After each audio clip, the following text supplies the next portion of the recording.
ನಾನಿಲ್ಲಿ 1 ಕಪ್ ಜೋಳದ ಹಿಟ್ಟನ್ನು ತೊಗೊಂಡಿನಿ. ಈಗ ಇದಕ್ಕೆ ಸ್ವಲ್ಪ ನೀರು ಹಾಕಿ ಮೀಡಿಯಮ್ ಗಟ್ಟಿ ಹದಕ್ಕೆ ಕಲಿಸ್ಕೋಬೇಕು. ಇದನ್ನು ಬೇಕಿದ್ದರೆ ಇದಕ್ಕೆ 1 ಸ್ಪೂನ್ ಮೊಸರನ್ನು ಆ್ಯಡ್ ಮಾಡ್ಕೋಬೋದು.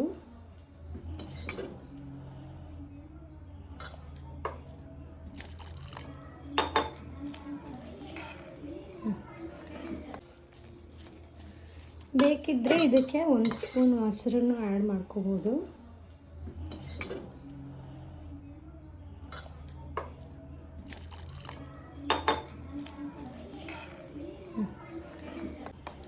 ಸೊ ನಾನಿದನ್ನು ಈ ಹದಕ್ಕೆ ಕಲಿಸ್ಕೊಂಡಿನಿ.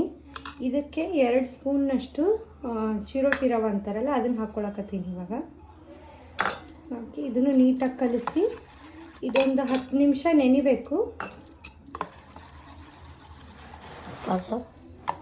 ಇದನ್ನು ನೀಟಾಗಿ ಕಲಿಸಿ ಇದನ್ನು 10 ನಿಮಿಷ ನೆನೆಗೆ ಇಡಬೇಕು. ಇವಾಗ ಇದು ಹಿಟ್ಟು ನೆಂದೈತಿ. ಇದಕ್ಕೆ ಒಂದಿಷ್ಟು ಐಟಮ್ಸ್ ಹಾಕೋಣಂತೆ. ಸಣ್ಣಕ್ಕೆ ಹೆಚ್ಚಿರೋ ಉಳ್ಳಾಗಡ್ಡಿ, ಇದು ಮೆಂತ್ಯ ಸೊಪ್ಪು ತೊಗೊಂಡಿನಿ ನಾನು, ಸಣ್ಣಕ್ಕೆ ಹೆಚ್ಚಿರೋದು ಕಾಯಿ ಎಲ್ಲನೂ ಒಂದೊಂದೇ ಹಾಕೊಳಕತ್ತೀನಿ ನಾನು. ಸಣ್ಣಕ್ಕೆ ಹೆಚ್ಚಿರೋ ಉಳ್ಳಾಗಡ್ಡಿ, ಮೆಂತ್ಯ ಸೊಪ್ಪು,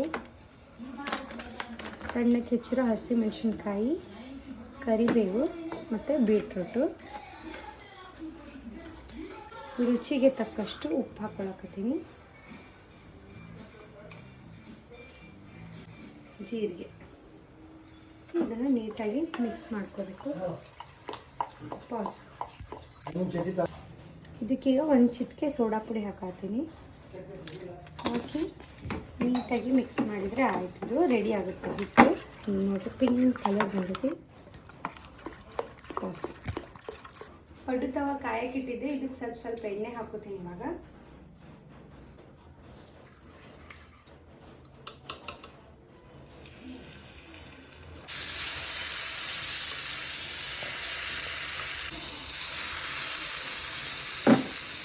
ಈಗ ಇದನ್ನು ಕ್ಲೋಸ್ ಮಾಡಿ 5 ಮಿನಿಟ್ಸ್ ಕುಕ್ ಮಾಡೋಣಂತೆ ಮೀಡಿಯಮ್ ಫ್ಲೇಮ್ನಾಗ.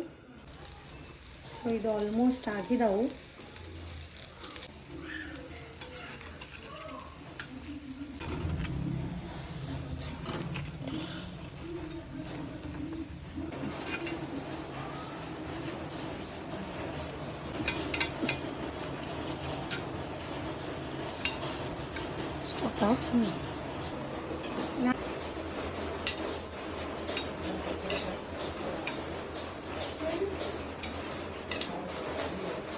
Stop.